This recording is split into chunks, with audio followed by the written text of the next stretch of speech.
মামুন ভাই, শত শত কাস্টমাররা ফোন দিচ্ছে যে তারা পুরাতন এসি কিনতে চায়, কারণ এসির দাম তো মিনিমাম 50,000 টাকা থেকে লক্ষ লক্ষ টাকা দিয়ে কিনতে হয়। যারা আসলে পুরাতন এসি কিনতে চায়, এখন তাদের জন্য কি করা যেতে পারে বলেন তো? আপনি তো 2008 সাল থেকে কাজ করছেন, আমি 2005 সাল থেকে কাজ করছি, আমরা হাজার হাজার কাস্টমারদেরকে সার্ভিস দিচ্ছি। সেই জায়গা থেকে কি করা যেতে পারে আপনি মনে করেন? আসলে আমাদের দেশের এখন এমন অবস্থা, এসি কিন্তু কোনো বিলাসিতার পূর্ণ না। এসি এমন একটা জিনিস এখন সিলিং ফ্যানের মতো হয়ে গেছে, কিন্তু নতুন এসি যেই পরিমাণে দাম, সবাই চায় যে একটু ভালো মানের পুরাতন এসি, কিন্তু সবাই তো জানে না যে কোন এসিটা ভালো কোন এসিটা খারাপ।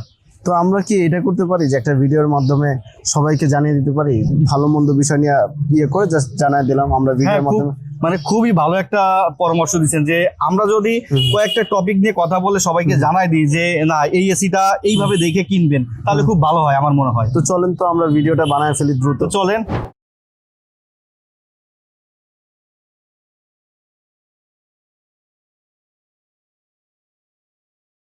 We are from